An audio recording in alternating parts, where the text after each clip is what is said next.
Good morning student. कैसे है बेटा सभी। तो बेटा आज अपना जो टॉपिक है वो है लाइकेन का वर्गीकरण कि लाइकेन जो है उसका वर्गीकरण क्या है। तो बेटा लाइकेन का जो वर्गीकरण है उसमें लाइकेन के प्रसिद्ध वैज्ञानिक हैं होले। लाइकेन के प्रसिद्ध वैज्ञानिक होले जो थे उन्होंने लाइकेन जो है उसमें कवक जो हैं उनकी सहभागिता, कवक जो हैं उनकी सहभागिता के आधार पर लाइकेन जो है उनको 3 भागों में विभाजित किया। लाइकेन के प्रसिद्ध जो वैज्ञानिक थे होले, उन्होंने लाइकेन में कवक की सहभागिता के आधार पर लाइकेन के कितने भाग बनाए? 3 भाग बनाए। 3 भाग कौन से हैं? लाइकेन, अब इस लाइकेन के उन्होंने 3 भाग बनाए।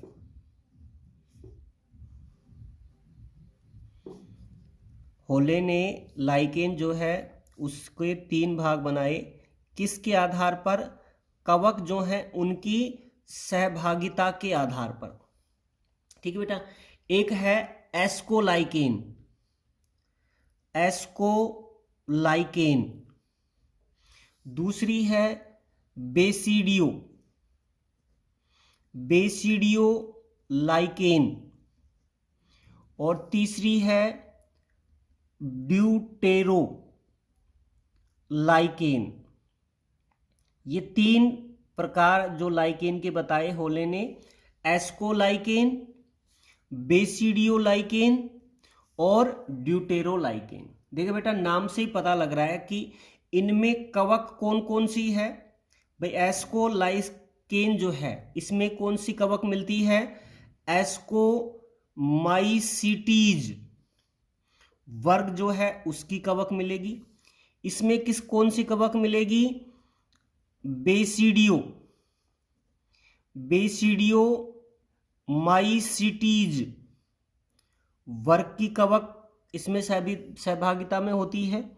और इसमें ड्यूटेरो माइसिटीज वर्ग की जो कवक है वो सहभागिता के रूप में मिलती है। एक इसमें एस्कोमाइसिटीज की, इसमें बेसिडियोमाइसिटीज की और इसमें ड्यूटेरोमाइसिटीज वर्ग की कवक जो है ये पाई जाती है। ठीक बेटा। एस्कोलाइकेन जो है इसमें फ्रूटिंग बॉडी यानी फलन काय, फलन काय जो है उसके आधार पर, फलन काय फ्रूटिंग जो बॉडी है उसके आधार पर एस्कोलाइकेन को 2 भागों में बांटा गया है। एस्कोलाइकेन को 2 भागों में है। एक तो है गायमेनो, गायमेनोकार्पी और दूसरा है इसमें पेरिनोकार्पी। गायमेनोकार्पी और पेरिनोकार्पी किसके आधार पर? फलन काय फ्रूटिंग बॉडी के आधार पर। ठीक है बेटा। गायमेनोकार्पी जो है इसमें फलन काय जो है वो एपोथीसियम बनती है। कौन सी बनती है? एपोथीसियम, एपोथीसियम बनती है। और इसमें जो फलन काय है वो पेरिथीसियम, पेरिथीसियम बनती है। गायमेनोकार्पी में फलन काय कौन सी बनती है? एपोथीसियम। और पेरिनोकार्पी में फलन काय जो है वो पेरिथीसियम बनती है। ठीक बेटा। इसका जो उदाहरण है वो आता है पारमेलिया, पारमेलिया, पारमेलिया इसका उदाहरण है। और इसका उदाहरण है डरमेटो, इसका उदाहरण है डरमेटोकार्पोन, डरमेटोकार्पोन। ठीक है बेटा। तो एस्को जो लाइकेन है जिसमें एस्कोमाइसिटीज की कवक आती हैं, इसमें फलन काय के आधार पर दो भाग बनाए गए हैं, गायमेनोकार्पी, पेरिनोकार्पी। गायमेनोकार्पी में कौन सी फलन काय बनती है? एपोथीशियम। और पेरिनोकार्पी में कौन सी फलन काय बनती है? पेरिथीशियम बनती है। इसका उदाहरण क्या है? पारमेलिया। और इसका उदाहरण है डर्मेटोकार्पोन। ठीक बेटा, ये तो हो गया एस्कोलाइकेन। अब बेसिडियो जो लाइकेन है जिसमें बेसिडियोमाइसिटीज वर्ग की कवक आती हैं, इसके उदाहरण कौन कौन से हैं? एक तो है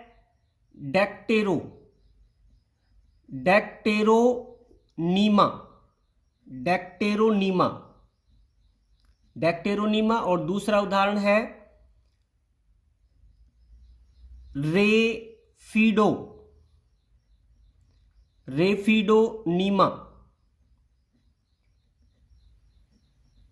डेक्टेरोनीमा और रेफिडोनीमा। ठीक है बेटा। ड्यूटेरोलाइकेन जो है इसके एग्जाम्पल हैं रेकोडियम लाइकेन इसमें आती है, और लाइकेनोथ्रिक्स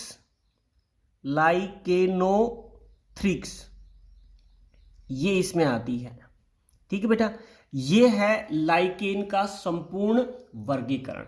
इसको बेटा एक बार दोबारा समझना कि लाइकेन का जो वर्गीकरण है वो लाइकेन के प्रसिद्ध वैज्ञानिक होले ने दिया, और उन्हें क्या बनाया कि लाइकेन में कवक की सहभागिता क्या है, उसके आधार पर लाइकेन को 3 भागों में बांटा। एस्कोलाइकेन जिसमें एस्कोमाइसिटीज वर्ग की कवक आती हैं, बेसिडियोलाइकेन जो है जिसमें बेसिडियोमाइसिटीज वर्ग की कवक आती हैं, ड्यूटेरोलाइकेन जिसमें ड्यूटेरोमाइसिटीज वर्ग की कवक आती हैं। एस्कोलाइकेन में फलन काय फ्रूटिंग बॉडी के आधार पर गायमेनोकार्पी में और पेरिनोकार्पी में बांटा गया है। गायमेनोकार्पी में कौन सी फलन काय बनती है? एपोथीशियम। पेरिनोकार्पी में कौन सी फलन काय बनती है? पेरिथीशियम। इसका उदाहरण पारमेलिया है, इसका उदाहरण है डर्मेटोकार्पोन। बेसिडियो जो लाइकेन है उसमें डेक्टेरोनीमा और रेफिडोनीमा आते हैं, और ड्यूटेरोलाइकेन जो है इसमें रेकोडियम और लाइकेनोथ्रिक्स जो है ये आते हैं। ठीक है बेटा, ये हो गया लाइकेन जो है उसमें लाइकेन का पूरा वर्गीकरण हो गया, एस्कोलाइकेन, बेसिडियोलाइकेन और ड्यूटेरोलाइकेन। ठीक है बेटा, अब अगला टॉपिक हम लेते हैं, और अगला जो टॉपिक है वो है अपना लाइकेन में जनन। लाइकेन में जनन, लाइकेन जो है उसमें जनन की क्रिया, और ये बेटा बहुत इंपॉर्टेंट क्वेश्चन है, एक 10 नंबर का, लाइकेन में जनन की क्रिया। ठीक है बेटा, लाइकेन जो है उसमें 3 प्रकार का जनन जो है ये पाया जाता है। 3 प्रकार का जनन का मतलब इसमें कायिक जनन जो है ये भी पाया जाता है, दूसरा अलैंगिक जनन इसमें पाया जाता है, और तीसरा जो है वो इसमें पाया जाता है लैंगिक जनन। ये 3 प्रकार का जनन लाइकेन में पाया जाता है, कायिक जनन, अलैंगिक जनन और लैंगिक जनन। ठीक है बेटा, अब ये क्या क्या होते हैं एक एक करके पढ़ेंगे हम, जिसमें हम सबसे पहले नंबर ए पर लेते हैं कायिक जनन। कायिक जनन, लाइकेन जो है उसमें कायिक जनन कैसे होता है? ठीक बेटा, और कायिक जनन का पहला जो प्रकार है वो है इसमें विखंडन द्वारा। देखिए बेटा, विखंडन द्वारा क्या है कि लाइकेन जो है उसका थैलस किसी भी दुर्घटना जो है उस दुर्घटना में खंडों में बंट जाता है, तो उसका प्रत्येक विभाजित खंड जो है ये आगे चलकर नई लाइकेन का निर्माण करता है। नई लाइकेन का क्या करेगा? निर्माण। ये कायिक जनन की पहली विधि है विखंडन द्वारा। अगर किसी कारणवश लाइकेन का थैलस दुर्घटना में खंडों में विभक्त हो जाता है तो उसका प्रत्येक खंड नई लाइकेन का निर्माण करता है। ठीक है बेटा, ये पहली विधि हो गई कायिक जनन की। दूसरी विधि लेते हैं बाईईसीडिया। बाईईसीडिया, ईसीडिया के द्वारा। देख बेटा, जो लाइकेन है और लाइकेन का जो थैलस होता है, इस थैलस की ऊपरी सतह पर, थैलस जो है इसकी ऊपरी सतह पर बनी हुई संरचनाएं, कुछ विशेष प्रकार की संरचनाएं पाई जाती हैं लाइकेन की ऊपरी सतह पर, जिसमें कवक और शैवाल, इन संरचनाओं में कवक और शैवाल समान मात्रा में पाए जाते हैं। कुछ लाइकेन जो हैं जिनकी ऊपरी सतह पर कुछ संरचनाएं पाई जाती हैं और इन संरचनाओं में कवक और शैवाल जो है समान मात्रा में पाए जाते हैं, और ये संरचनाएं ईसीडिया कहलाती हैं। और ये संरचनाएं जब मात्र पादप से अलग होती हैं तो नए लाइकेन का निर्माण करती हैं। बाईईसीडिया, कुछ थैलस, लाइकेन के थैलस जो हैं उनकी ऊपरी सतह पर विशिष्ट संरचनाएं बनती हैं। इन संरचनाओं में कवक और शैवाल समान मात्रा में पाए जाते हैं, जिन्हें ईसीडिया कहा जाता है।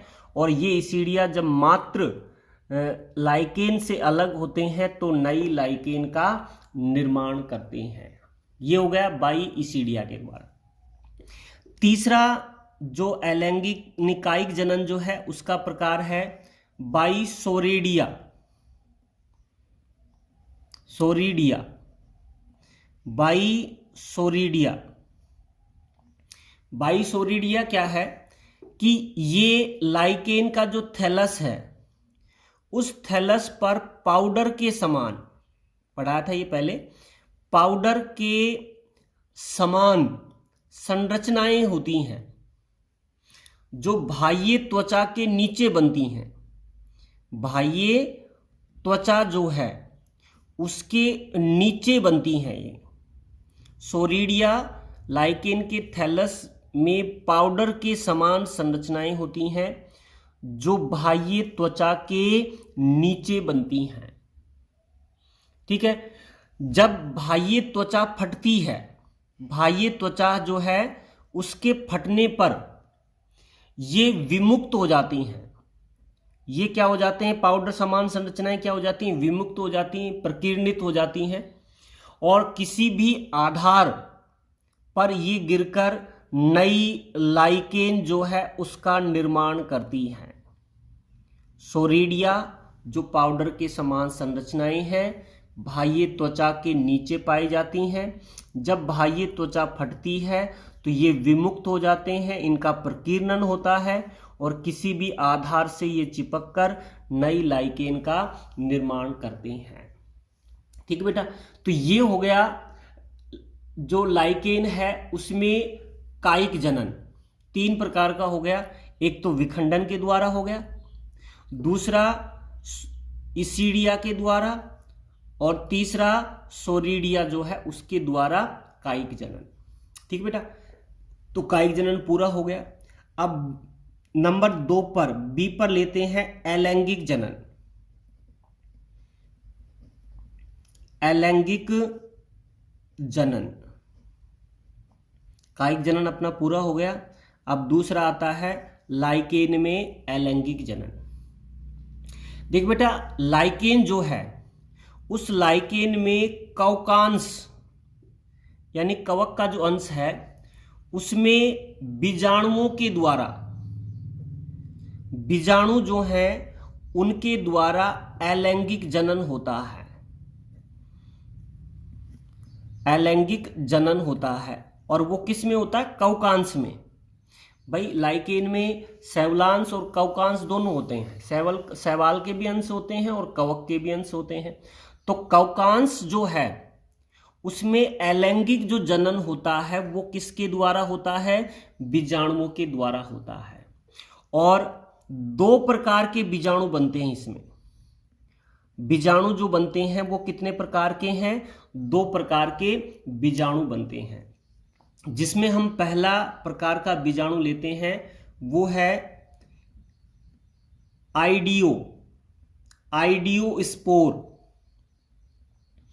पहला बीजाणु जो है वो क्या है? Audio spore.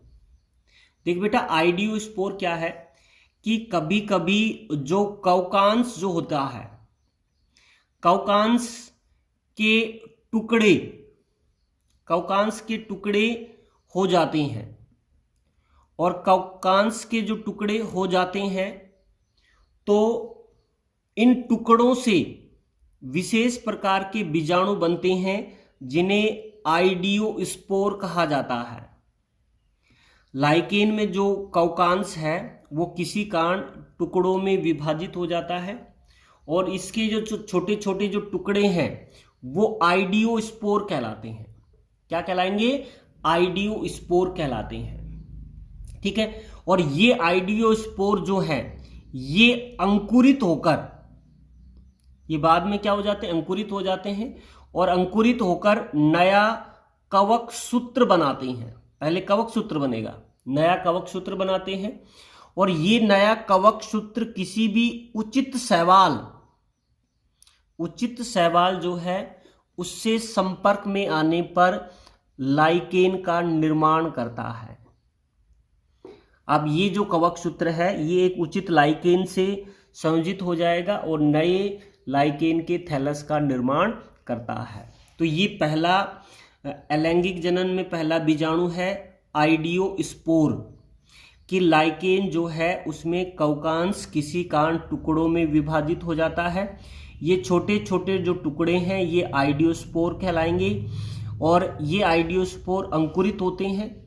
अंकुरित होकर पहले कवक सूत्र बनाती हैं और ये कवक सूत्र जब उचित शैवाल से संयुक्त होकर हो जाता है तो नई लाइकेन का निर्माण करते हैं।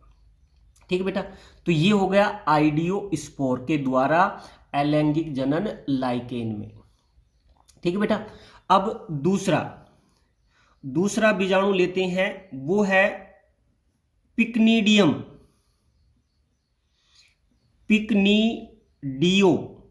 स्पोर।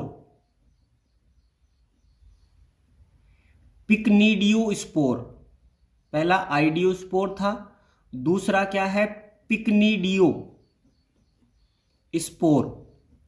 पिकनीडियो स्पोर, देख बेटा पिकनीडियो स्पोर क्या है?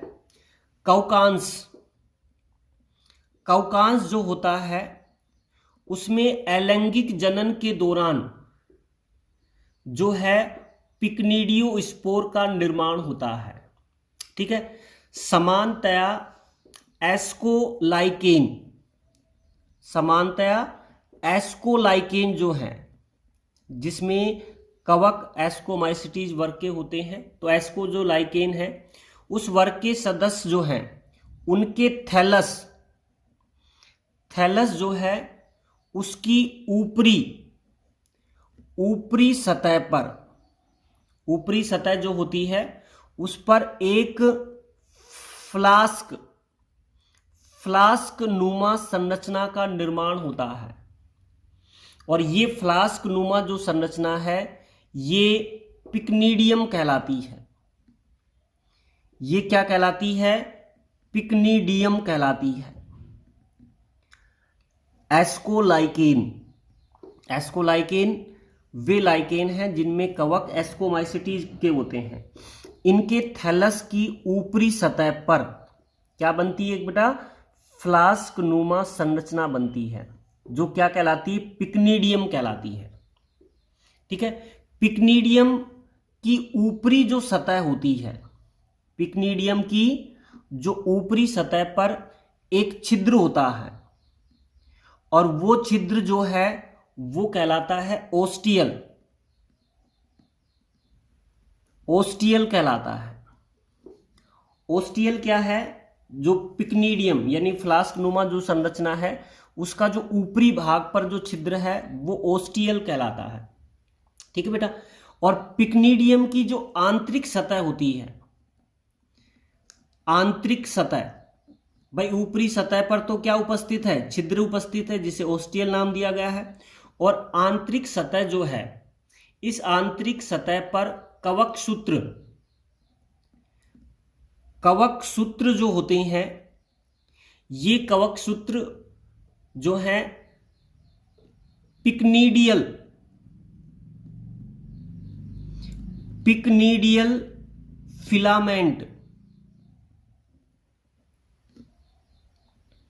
पिक्नीडियल फिलामेंट का निर्माण करते हैं, जिनके शीर्ष पर, पिक्नीडियम जो फिलामेंट है उनके शीर्ष पर बीजाणुओं का निर्माण होता है।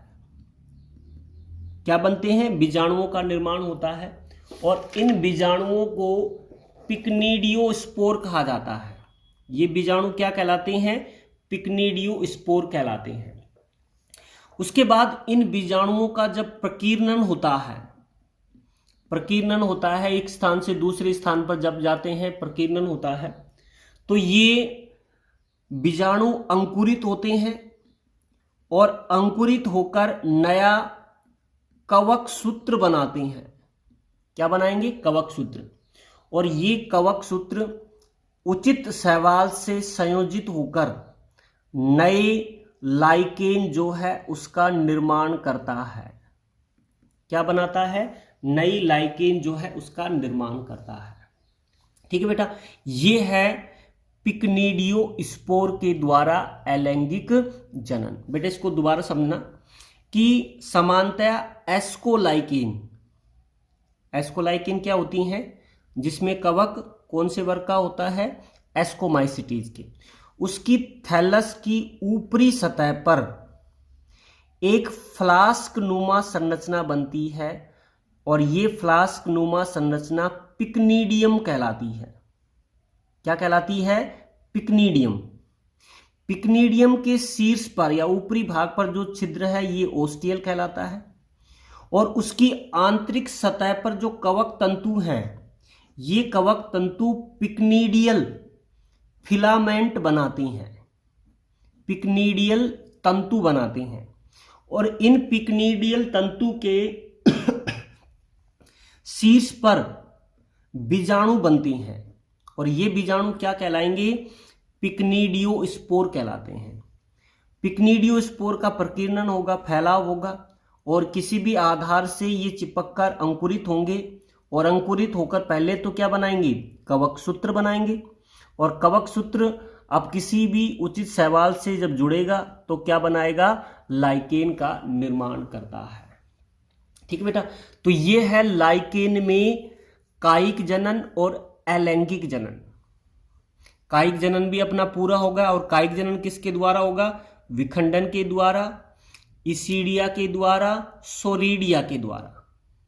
और अलैंगिक जो जनन है वो बीजाणुओं के द्वारा होगा। दो प्रकार के बीजाणु, आइडियोस्पोर और पिक्नीडियोस्पोर के द्वारा होता है। ठीक है बेटा। ये अपना कायिक जनन भी पूरा हो गया और अलैंगिक जनन भी पूरा हो गया। आज के लिए इतना ही बेटा। Thank you.